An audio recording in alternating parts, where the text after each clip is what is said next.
JD, paano mo inaalagaan yung mga tangan o gamit? Paano mo dinadasalan? Paano mo nililinis? Madalas ganito yung proseso sa gabay medalyon o iba pang gamit. Nagsisindi ako ng incense o candle for cleansing at doon ko binabanggit yung orasyon o dasal. Pwedeng ganito yung gawin nyo pero paalala lang buhay na yung gamit Sosuotin na lang.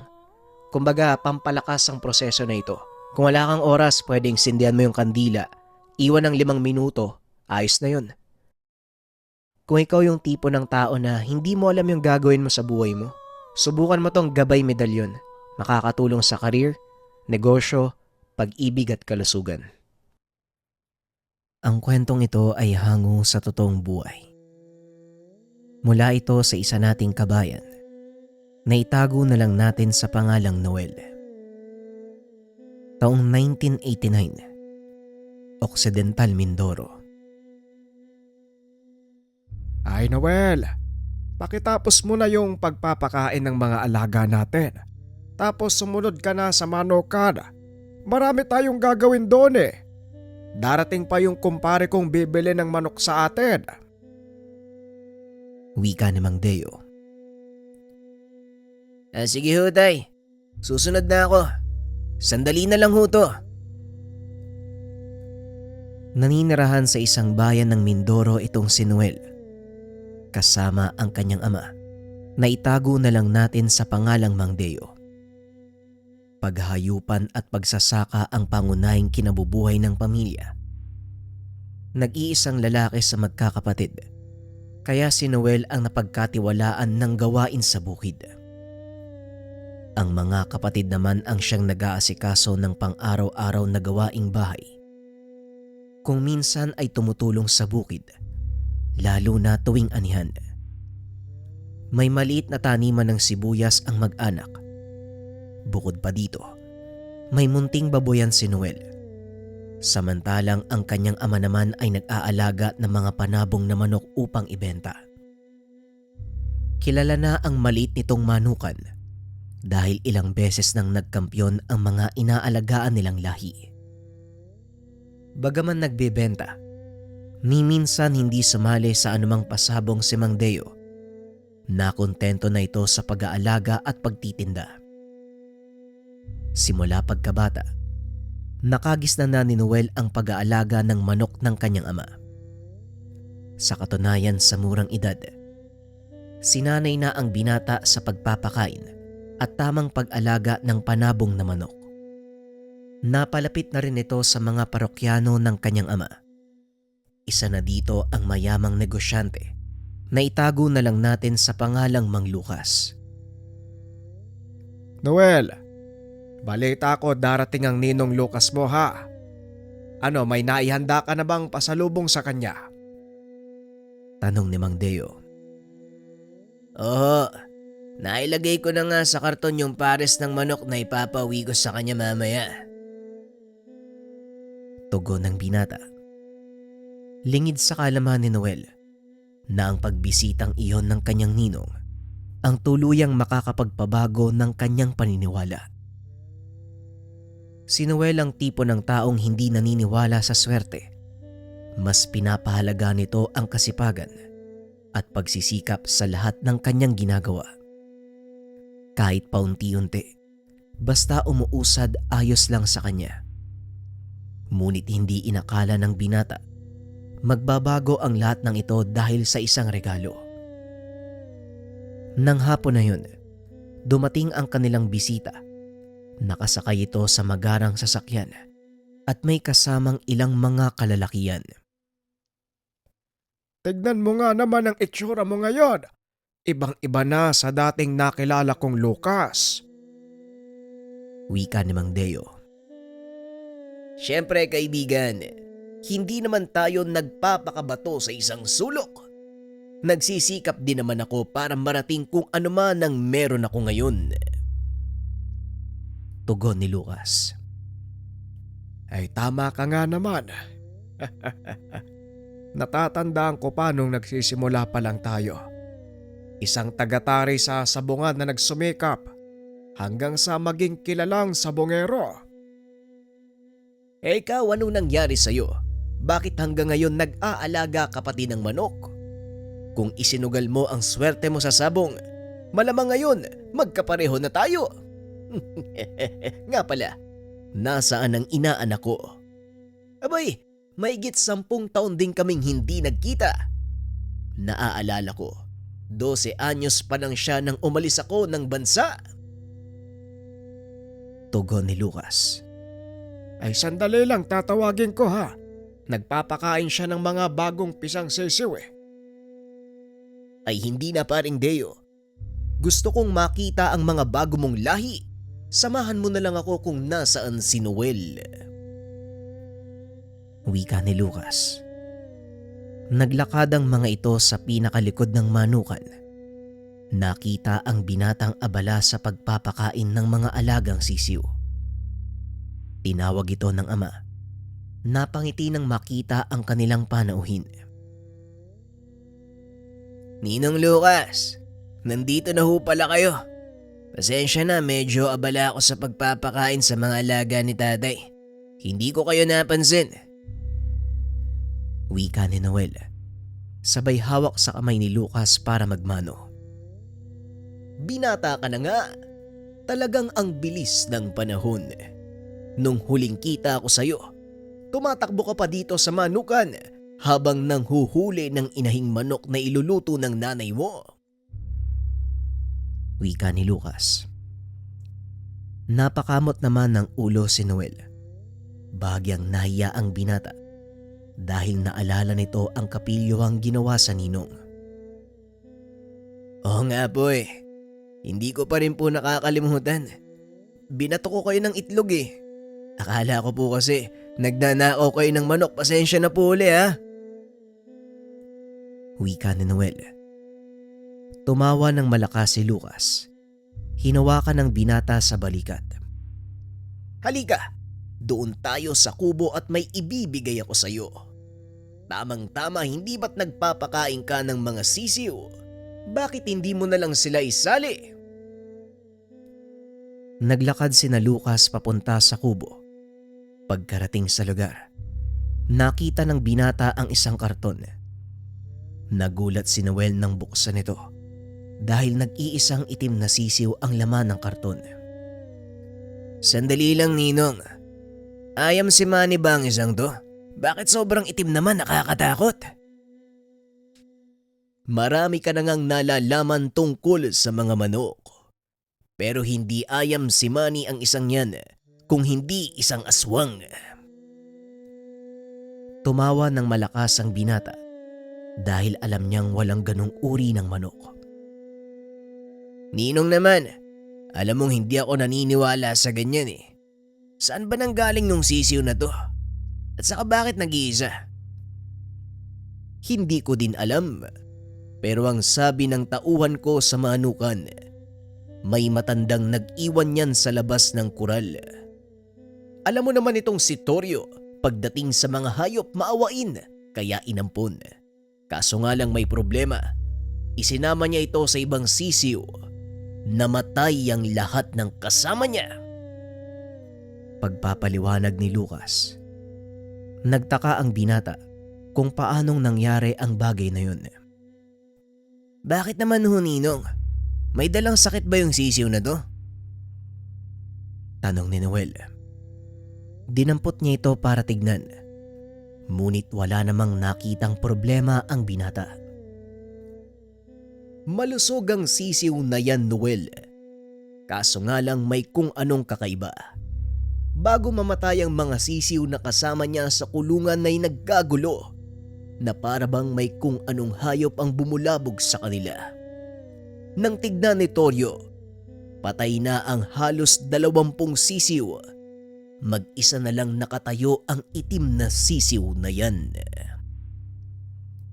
Wika ni Lucas. Sabay turo sa sisiw. Ganun ho ba? O sige ho, hiwalay ko na lang siya ng kulungan. Mukhang alam ko na kung anong nangyari sa mga sisiw mo, Ninong. Tugon ni Noel. Inilapag nito sa mesa ang sisiw. Hinayaang maglakad-lakad. Wala namang kakaiba. Maliban na lang sa malaki nitong mga paa. Halos kasing laki ng kamao ni Noel ang sisiw. Tinatayang 3 o 4 na buwang gulang pa lamang, ngunit nakalabas na ang tari nito. Kaunting kaalaman, ang mga tandang, maliban sa mga labuyong manok, tinutubuan ng natural na tari. Tawag dito kung tawagin sa salitang Ilonggo. Ito ay ang matalas na kukong lumalabas sa bandang likod ng kanilang paa. Kalahati hanggang 1 pulgada sa taas ng kanilang daliring pambalanse o yung nasa likod. Sa kaso ng mga labuyong manok, maging ang mga inahin ay tinutubuan ng tari bilang pandepensa sa kanilang mga sisiw sa oras na ito ay mapisa. Na siya namang nalalaglag pagdating ng panahong nawawalay na ang mga inakay nito. Sinasabing isa ring uri ng mutya ang nalaglag na tari ng inahing labuyo. Nagbibigay ito ng kakaibang swerte, lalong-lalo na sa sugal. Balik tayo sa kwento. Wala namang kakaiba sa sisiw na to. Maliban na lang sa pambihirang laki ng mga paa niya. Tapos kulay itim na parang isinausaw sa tinta ng pusit.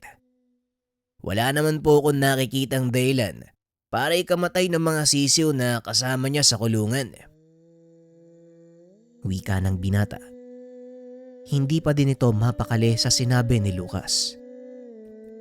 Isang paraan lang ang kailangan nating gawin upang malaman ang totoo. May hinala din ako kung bakit namatay yung mga sisiw na yun eh. Noel, kumuha ka ng ilan sa ating malulusog na sisiw, yung kasing tanda nito. Utos ni Mang Deo. Dali-dali namang kumuha ang binata ng mga sisiw. Inilagay ang mga ito sa isang sisidlan. Isinama ang itim na sisiw. Ilang segundo ang nakalipas. Biglang nag-ingay ang mga sisiw. Laking gulat ni Noel nang isa-isang pinagpapalo ng itim na manok ang mga kasama nito hanggang sa tuluyang mamatay. Tama nga ho ang hinala ko. Hindi nga pangkaraniwang manok ang isang to, Ninong. Sigurado ka bang ibibigay mo to sa akin? Tanong ni Noel. Oo naman, iho. Sa palagay ko, ito na ang magiging daan ng pag-angat nyo sa buhay. Ang totoo, alam ko na din ang nagagawa ng sisiw na yan. Gusto ko lang na kayo mismo ang makapagpatunay. Alagaan mong mabuti ang manok na yan, iho. Dahil malakas ang kutob ko. Yan ang magiging dahilan ng mga tagumpay mo. Wika ni Lucas. Matapos ang pag-uusap, nagpaalam na ito sa mag-ama. Kinabukasan gumawa ng espesyal na kulungan si Noel para sa bagong alaga. Matapos ilipat ang sisiw, binigyan niya ito ng pagkain. Ngunit hindi nito pinansin ang nagkalat na mais sa lupa. Aba, talagang mapili ka ba ha? Ano kayang pwede kong ipakain sa'yo? Wika ng binata habang kumakagat ng mansanas. Hanggang sa aksidenteng nahulog ang kinakain niyang prutas. Pumasok ito sa kulungan ng manok. Akmang dadamputin niya sana ito nang bigla siyang paluin ng sisiw. Nagdugo ang kamay ng binata. Kumalat ito sa damo. Biglang kinilabutan si Noel nang makitang ininom ng sisiw ang kanyang dugo. Hindi pa ito nakontento.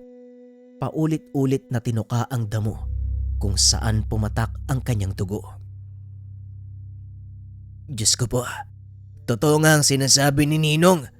Aswang ka nga. Wika ni Noel. Medyo napalakas ang pagkakasabi nito, dahilan para marinig ng ama. Bakit, Noel? Ano bang nangyayari at napakaingay mo? Tignan mo, umingay na rin yung mga nakataling manok. Kasi po itong manok na binigay ni Ninong. Tignan nyo oh. Pinalo po ako eh. Tapos ininom niya yung dugong nagkalat sa lupa. Anong sinasabi mong kalokohang bata ka? Normal lang naman sa manok ang uminom ng dugo. Lalo pat hindi naman nila alam na dugo yan. Para sa kanila, uri lang din ang pagkain ng iyong dugo. Pag nakita nilang nagkalat sa lupa, ay talagang tutukuin yan. Kung ano-anong iniisip itong batang to, hindi ka naman adik. Pero hindi, tay. Iba talaga yung pakiramdam ko sa isang to eh. Ay nako, kinikilabutan ako sa tuwing may isip na aswang yung manok na binigay ni Ninong. Bakit naman niya kasi ako binigyan ng ganitong uri ng regalo? Hindi aswang ang manok na yan, Noel. Mahinala ko, isang uri ng talunanon o engkantong hayop. Ha? Anong engkantong manok, tay? Tama ang narinig mo. May mga kwentong gumagala sa mundo ng sabong na may mga mananabong daw na nag-aalaga ng ganyang uri ng manok. Pero wala ding katibayan na totoo ang mga yon. Alam kong hindi ka naniniwala sa swerte, pero mukhang yon ang hatid sa atin ng ninong mo at ng manok na ito. Hindi ko din alam, tay. Pero tignan na lang natin ang mga mangyayari. Alam mo naman kung anong paniniwala ko, tay. Kailangan pagtrabahuan ng tagumpay. Sige no, uwi na muna ako. Tapos naman na yung mga gawain dito sa manukan eh. Tugon ni Noel. Inalagaan ng binata ang sisiw hanggang sa naging ganap na tandang. Kakaiba ang bulas ng manok. Kapansin-pansin ang napakahabang itim na balahibo. Hindi kumikintab kahit patamaan ng sikat ng araw. Kung titignan ay para itong uling nakakahango pa lamang. Tignan mo nga naman. Sinong mag-aakalang mapapalaki mo ng ganyan ng isang hindi kilalang lahi ng manok? Pero gusto kong makita ang abilidad ng isang yan. Bakit hindi natin siya isali sa pasabong sa baryo? Wika ni Mang Deo. Duda ako, tay. Kasi sa totoo lang, wala naman akong nakikitang potensyal sa isang to. Hindi nga nakikipaggirian sa ibang tandang eh. Baka mapaya lang kayo. Nakalimutan mo bang kakaibang manok yung alaga mo? Malay mo, meron siyang sariling katangian. Ikaw kasi masyado kang negatibo. Pinangungunahan mo mga bagay-bagay. Ay nako, kayo pong bahala, tay. Basta sinasabi ko na sa inyo, hindi ako kumbinsido sa isang yan. Oo, nakakatakot kung titignan. Kaso parang wala namang lakas yan sa laban. Tugon ni Noel. Nang mga sumunod na araw, nakita ng binatang naghahanda ng mga manok ang kanyang ama. Ayon dito, may biglaang pasabong sa bayan. Malaki ang premyo. Maraming mayayaman ang makikitaya. Kasama na dito ang ninong ni Noel. Ang mabuti pa, Noel, samahan mo na lang ako. Pupunta din kasi ang ninong Lucas mo. Alam mo naman yon, hindi yon basta-basta dadalo kung pipitsoging pasabong lang ang magaganap. Wika ni Mang Deo. Sa isip ng binata, wala namang mawawala kung manonood siya. Dahil sa malaot madali, mamanahin din ito ang manukan ng kanyang ama pagdating ng panahon. O siya, sige ho, tay. Sasama ho ako. Sandali lang at kukunin ko yung bag ko. Tugon ni Noel. Pagdating ng mga ito sa arena, napakaraming tao sa lugar. Ngunit dahil sa impluwensya ni Lucas, nagawa nilang makapasok. Nako, malakas ka talaga sa mga promotor, paring Lucas. Salamat kung hindi dahil sa'yo, malamang hindi na kami makakapasok. Eto kasing pamangkin mo, napakabagal kong kumilos. Wika ni Mang Deo. Wala yun, pare. At isa pa, gusto ko ding makita kung paanong lumaban ang itim na manok ng inaanak ko. Tugon ni Lucas habang nakaakbay kay Mang Deo. Ay nako, eto na naman tayo. Duda po ako sa manok na yan, Ninong. Hindi marunong gumiri. Parang hindi marunong pumalo. Masyado pang maaga para manghusga, iho. Tignan muna natin ang mangyayari. O siya, aakyat na ako sa upuan. Paring Deo, kayo nang bahala dito. Maya-maya ay nagsimula na ang soldata. Ikalawang laban ang manok na itim ni Noel. Habang kinakabitan nito ng tari, kapansin-pansin ang direktang pagtitig nito sa mata ng binata. Ang problema mo, bakit ganyan ka makatitig? Pasensya ka na ha. Napagdisikitan ka patuloy ni tatay.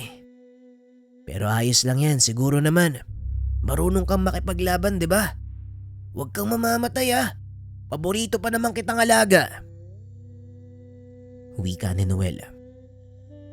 Hindi nito inaasahan ang susunod na nangyari. Habang inilalagay ng binata ang manok sa kulungan, nakarinig ito ng maliit na boses. Masyado mo naman akong minamaliit. Malaki nga ang tiwala sa akin ng taong hindi ako inalagaan. Ikaw pa kayang nagpalaki sa akin? Napakunot ang noo ng binata. Ang alam nito, mag-isa lamang siya doon sa lugar. Hoy!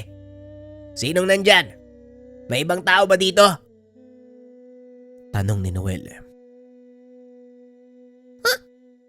Baliw! Nakita mo nang ikaw lang mag-isa dito eh. Puro manok ang kasama mo. Magtatanong ka pa. Sinilip ng binata ang mga hilera ng kulungan, ngunit walang ibang taong naroon. Hoy! Kung sino ka man, huwag mo kong tinatakot ng ganyan. Lumabas ka! Wika ni Noel.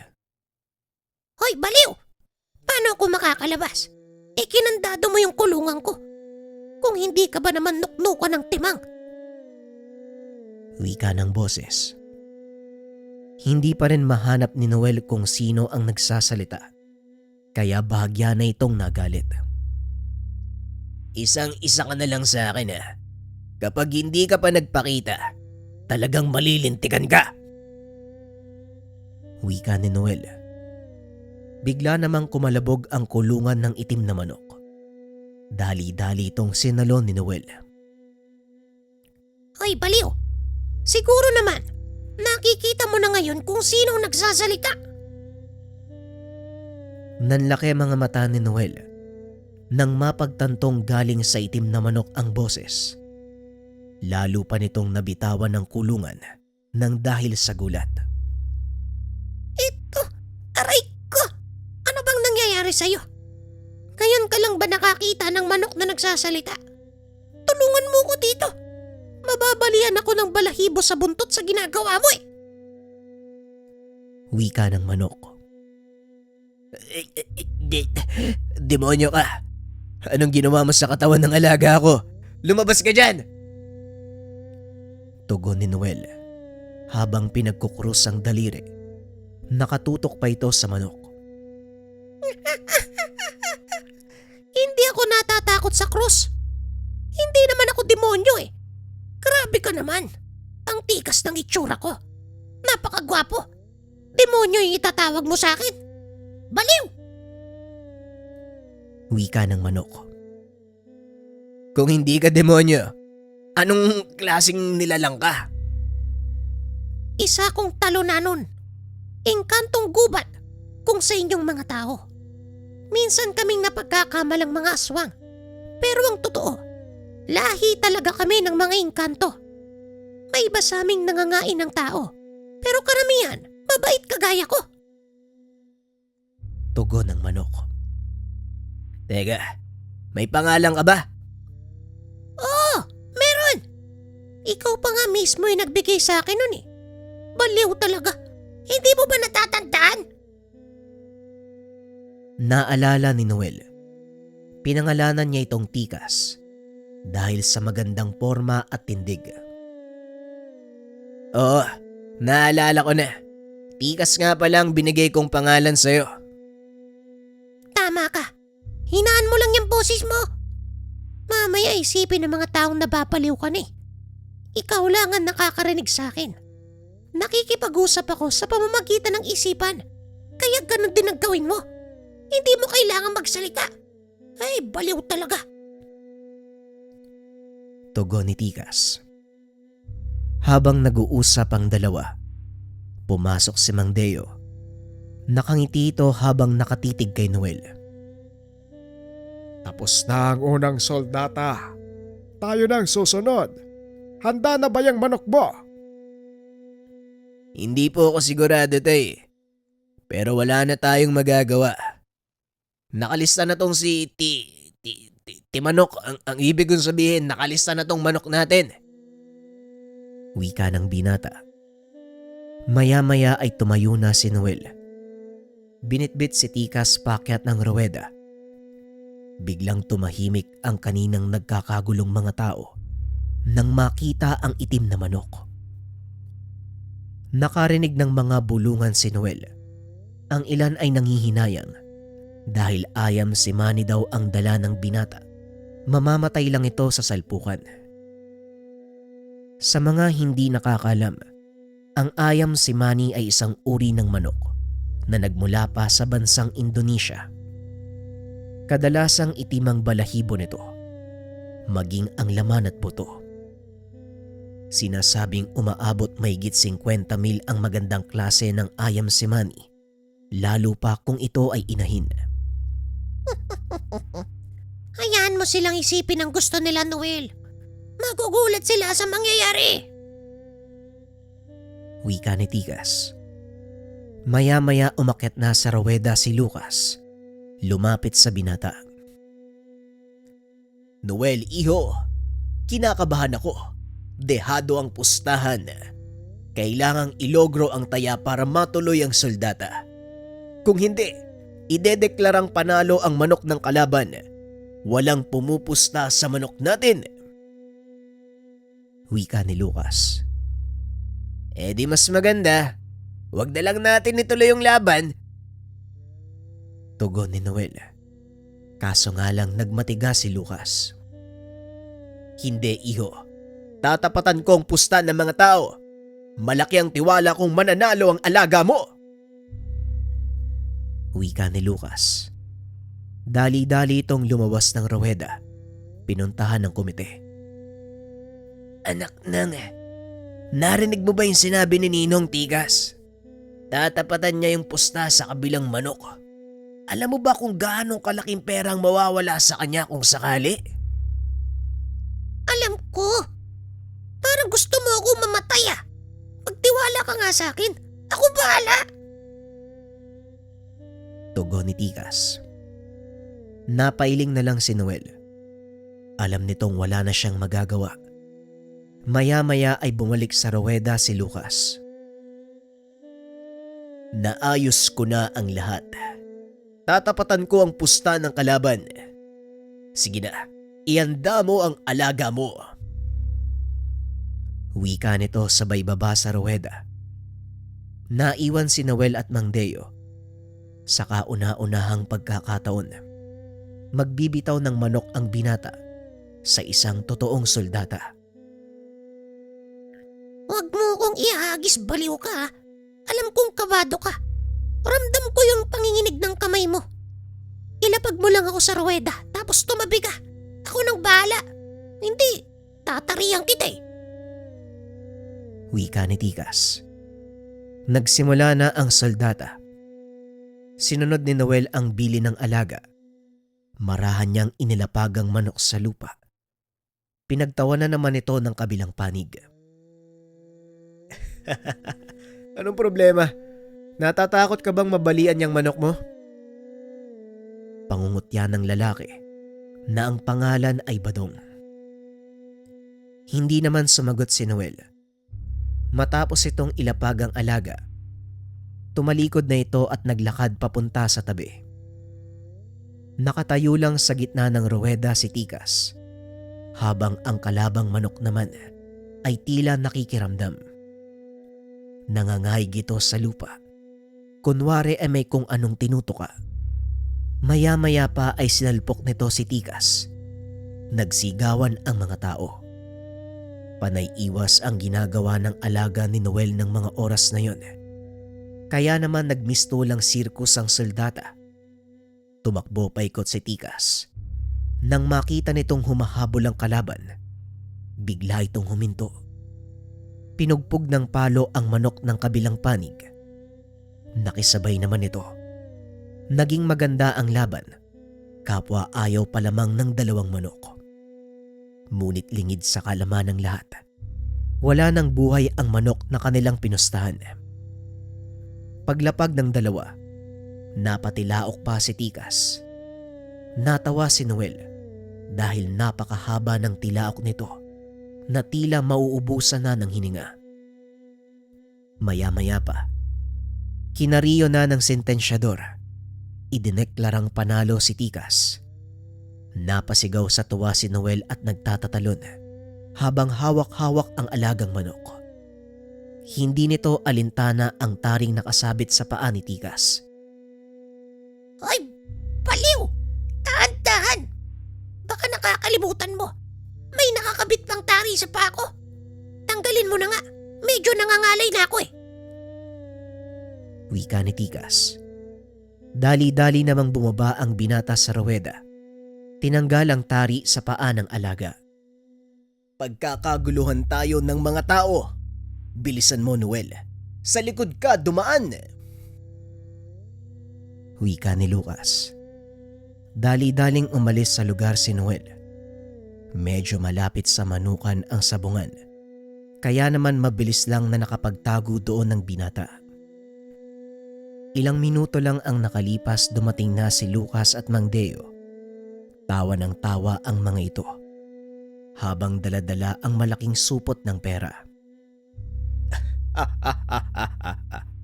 Hindi ko talaga inaasahan na malulusatan natin ang logrong pustahan na yon. Ang akala ko'y matatalo tayo. Wika ni Mang Deo. Iba ang pakiramdam ko kanina. Kaya naman nakipagsapalaran ako. Isa pa, malaki ang tiwala kong may dalang swerte itong alaga mo, Noel. Siguro nga po, Ninong, tama kayo. Nagulat din po ako sa mga nangyari. Sino ba namang mag-aakala? Makakalusot tayo sa ganong sitwasyon. Sabi ko nga sa'yo, bata, ang buhay natin ay isang malaking sugal. Walang kasiguraduhan kung mananalo tayo o matatalo.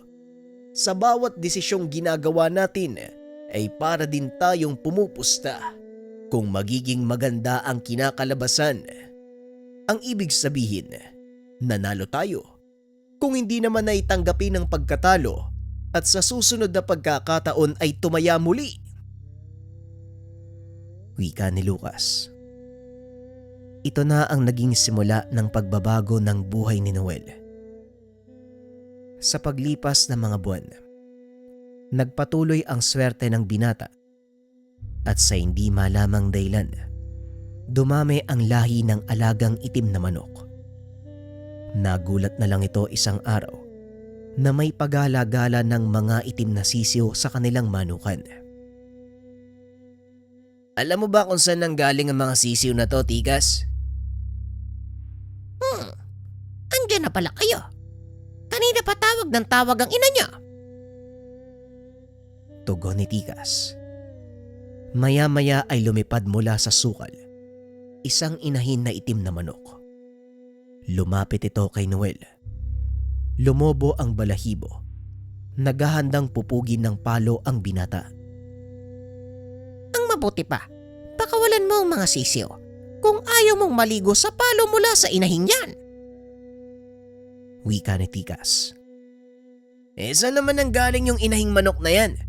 Wala namang dinala si Ninong na ganyan ah. Nakalimutan mo bang talunanon ako? May kakayahan akong tumawag ng kauri ko. Napagtanto ko, nagkakaedad na ako. Unti-unti nang bumabagal ang kilos ko. Kaya siguro tama lang ang magparami. Ay nako, hindi ko na nga lubos maisip kung anong gagawin ko sa'yo.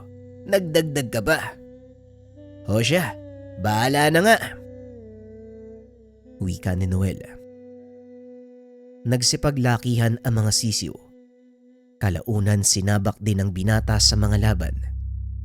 Kagaya ng sinabi ni Lucas, ito nga ang nagdala ng swerte sa kanila.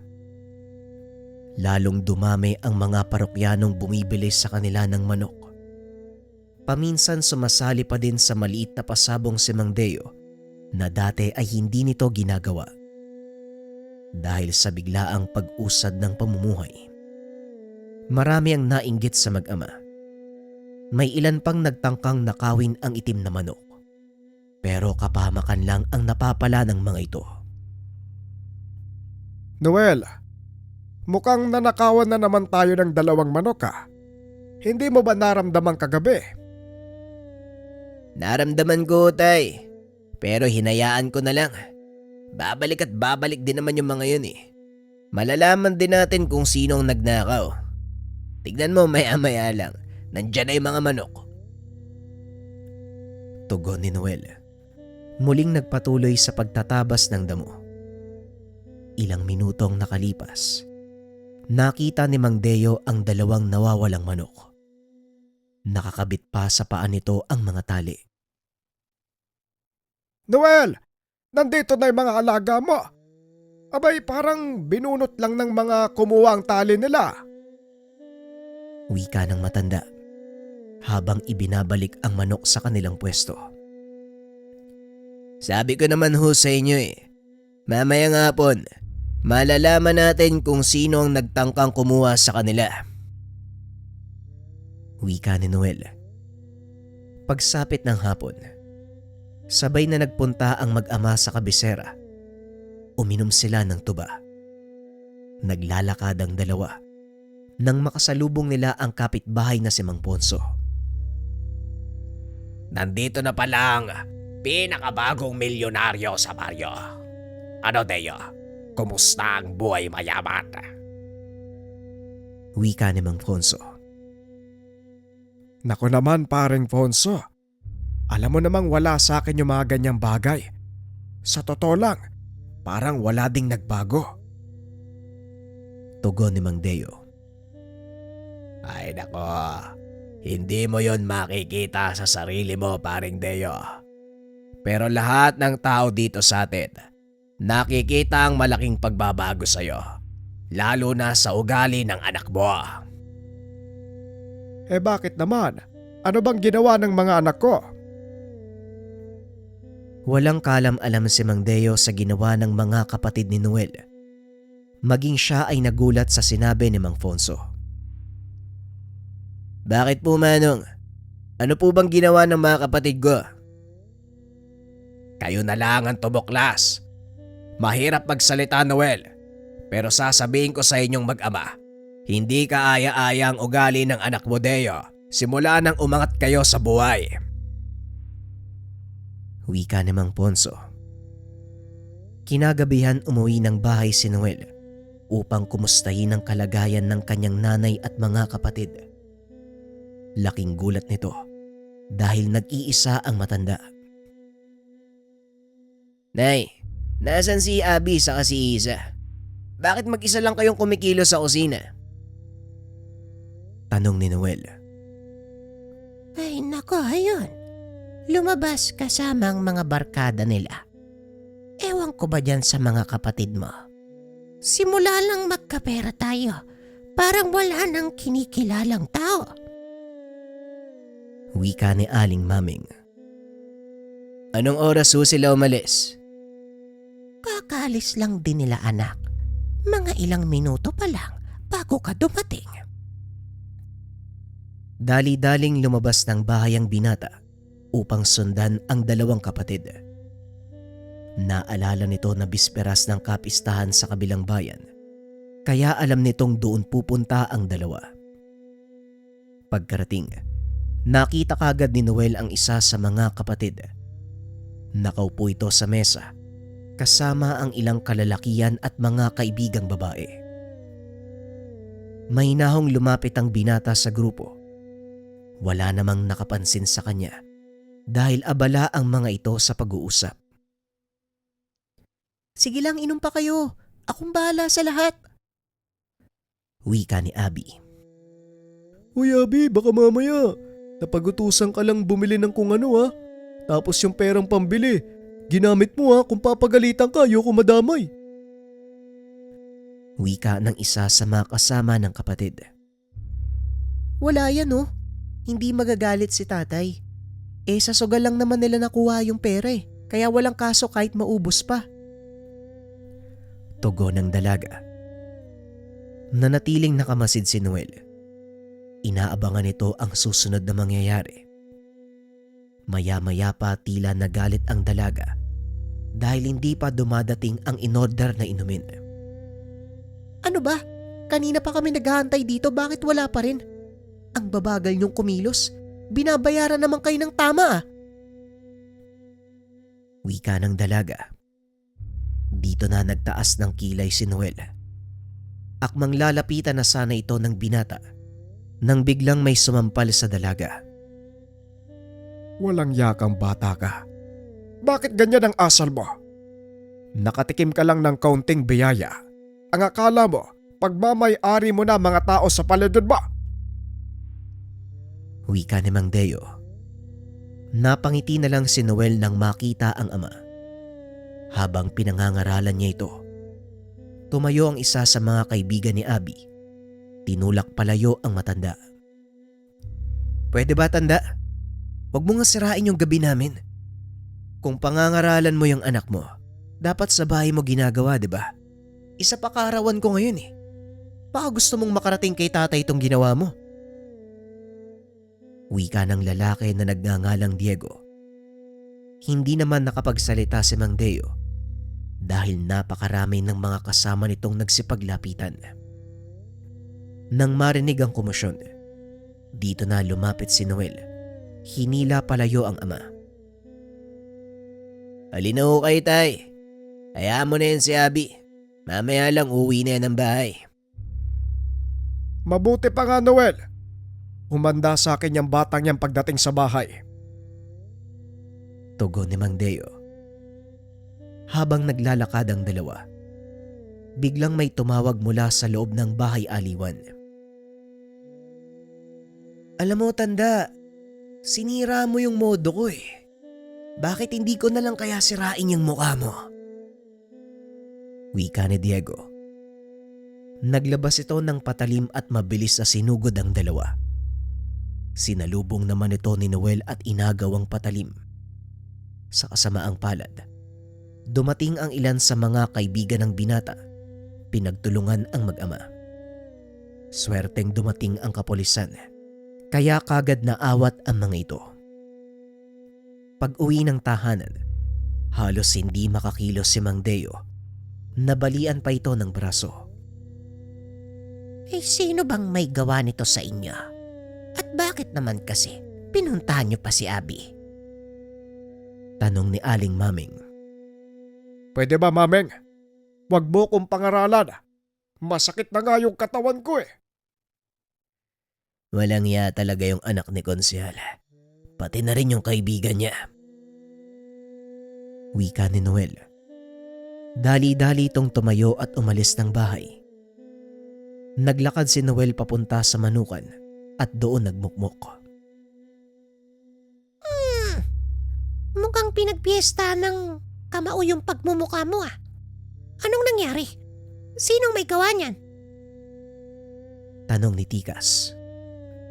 Hayaan mo na. Wala namang kwenta kung sasabihin ko pa sa'yo eh. Ano bang magagawa mo? Baliw talaga. Baka nakakalimutan mo kung ano ko. Hindi na ako nag-iisa, Noel. Ngayon sabihin mo, anong gusto mong gawin ko sa nanggulpi sa'yo? Tanong ni Tikas. Natawa si Noel. Muli niyang naalala ang kakaibang katangian ng alaga. Oo nga naman pala. Nagsasalitang itim na manok pala ang alaga ko. O siya, anong gagawin mo? Ayan, bukas na ang kulungan mo. Wika ng binata. Lumabas si Tikas ng kulungan. Laking gulat niya. Biglang humaba ang tari nito. Lumapad na parang kutsilyo. Nakausli sa likod ng paa. Mag-antay ka dito. Ipahinga mo yung katawan mo. Ako nang bahala sa nanggulpi sa'yo. Wika ni Tikas. Nahiga ang binata sa kawayan. Bigla itong nakaramdam ng pagkahilo. Hindi na malayang nakatulog na ito. Umaga na nang magising. Dali-daling bumangon si Noel. Nakita ang alaga na nasa loob ng kulungan. Tinanghali ka na naman ng gising, baliw. Gutom na kami. Ay nako, pasensya na. Medyo napasarap yung tulog ko eh. Nga pala, anong nangyari kagabi? Mahirap magkwento nang walang laman ng butsi. Kaya pakainin mo muna ako at doon ko ipapaliwanag. Tugon ni Tikas. Pinakain naman ito ni Noel. Bakit hindi ka lumabas ng manukan? Siguradong doon mo mababalitaan ang nangyari. Wika ni Tikas. Lumabas ng manukan si Noel. Nakita ang mga kapitbahay na nag-uusap. Ayon sa mga ito, natagpuang patay si Diego sa gilid ng sapa. Tadtad ng hiwa ang katawan. Ang kinamatay ay isang malalim na saksak sa bandang leeg. Bumalik sa loob ng manukan ng binata. Muling kinausap si Tikas. Anong ginawa mo, Tigas? Bakit mo pinatay si Diego? Ginawa ko lang ang nararapat sa mga taong kapamakanlangan dulot sa kapwa. At isa pa, kung hindi ko pinatay ang Diegong yun, malamang nagahasa na ang kapatid mo. Tugon ni Tikas. Dali-daling umuwi ng tahanan si Noel. Nakita ang kapatid na umiiyak. Punong-puno ng pasa sa muka. Ayon dito, dinala siya ni Diego at ng mga kasama nito sa gilid ng sapa. Nagtangkang pagsamantalaan siya. Kamunti ka na ako maghahasa, kuya. Mabuti na lang may malaking ibon na dumating eh. Dinagit si Diego. Narinig ko pa yung sigaw niya.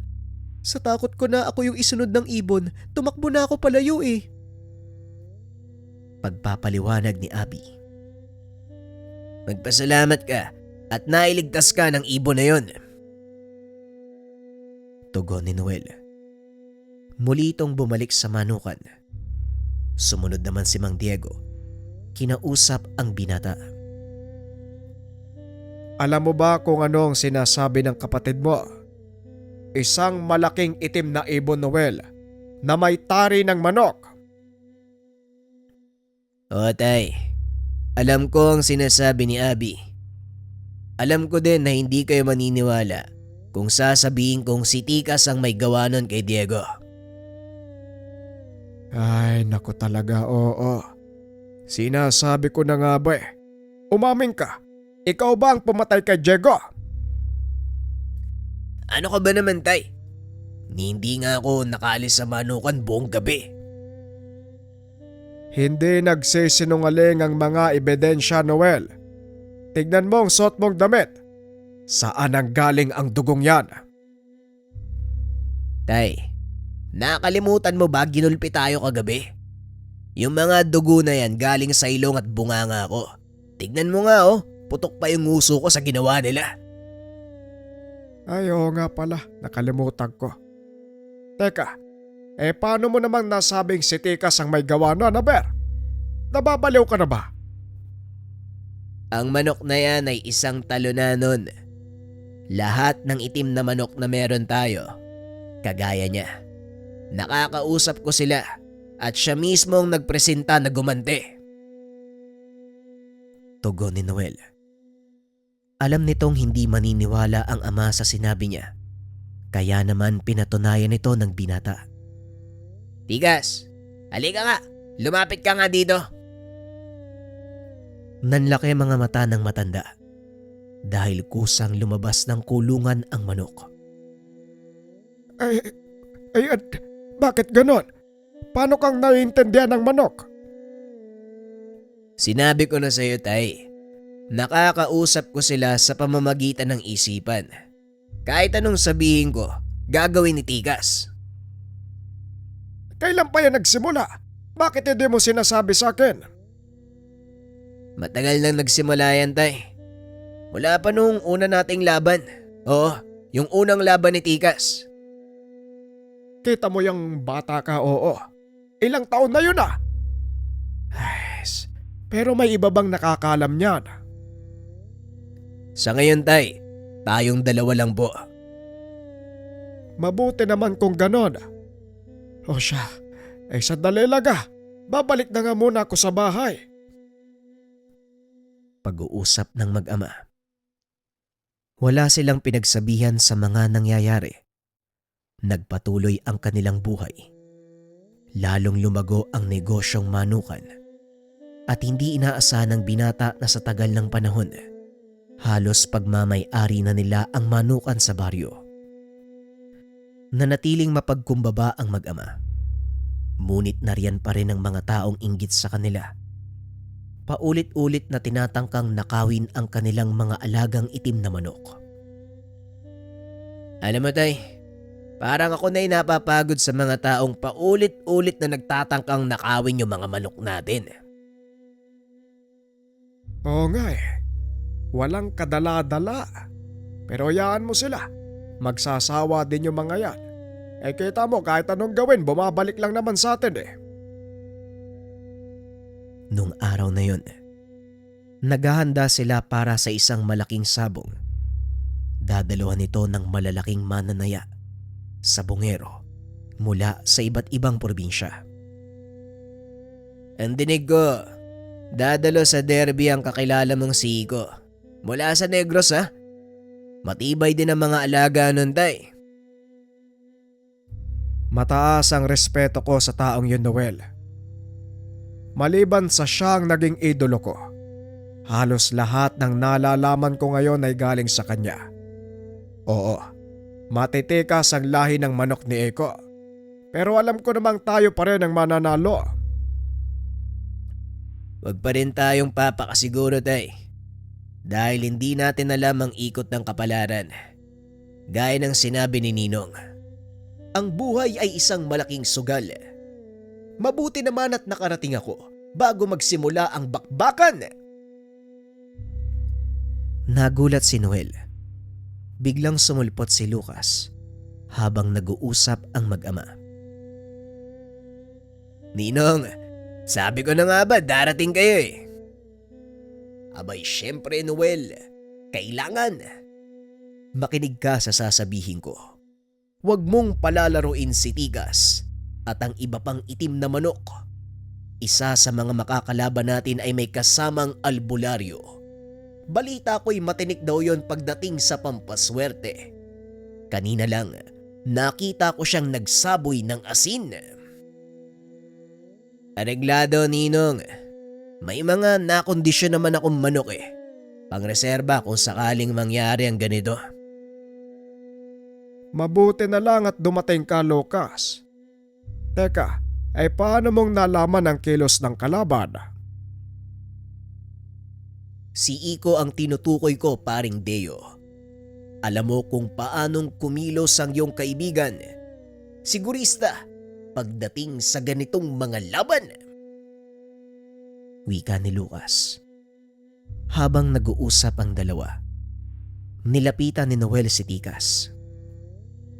Mukhang di ka magpapakita ng gilas mo ngayon ah. May kasamang albularyo ang kalaban. Baka malaman ang sekreto mo. Albularyo lang ba ang inaalala mo? Alam mo, Noel, matagal na akong nakikipagtuos sa mga yan. Kaya alam ko na ang gagawin ko. Ilaban mo ko sa panghuling laban. Ako nang bahala. Tugon ni Tikas. Muling kinausap ni Noel si Lucas at si Mang Deo. Tay, ilalaban natin si Tika sa uling soldata. May naisip akong plano. Pero delikado, Noel. Hindi natin alam ang gagawin ng albularyong yon. Malaki ang tiwala ko kay Tikas, tay. Alam kong mananalo siya sa uling laban. O sige, ay nako, ikaw ang bahala. Alam mo naman siguro ang gagawin, hindi ba? Ikaw naman ang magbibitaw ng manok sa ruweda eh. Tugon ni Mang Deo. Ilang sandali pa ay nagsimula na ang soldata. Unang lumaban ang manok ng kaibigan ni Mang Deo. Nanalo ito. Ikatlong soldata ang unang manok nila Noel. Kaya napagandaan nila ng mabuti ang susunod na laban. Bago magbitaw ng manok si Noel, nagsaboy ito ng asin sa ruweda. Bagay na hindi inaasahan ni Mang Deo at Lucas. Bukod sa engkantong manok na pagmamay-ari ng anak mo, kakaiba talagang mag-isip si Noel. Sa palagay ko kahit wala na si Tikas, magtatagumpay sa buhay ang anak mo.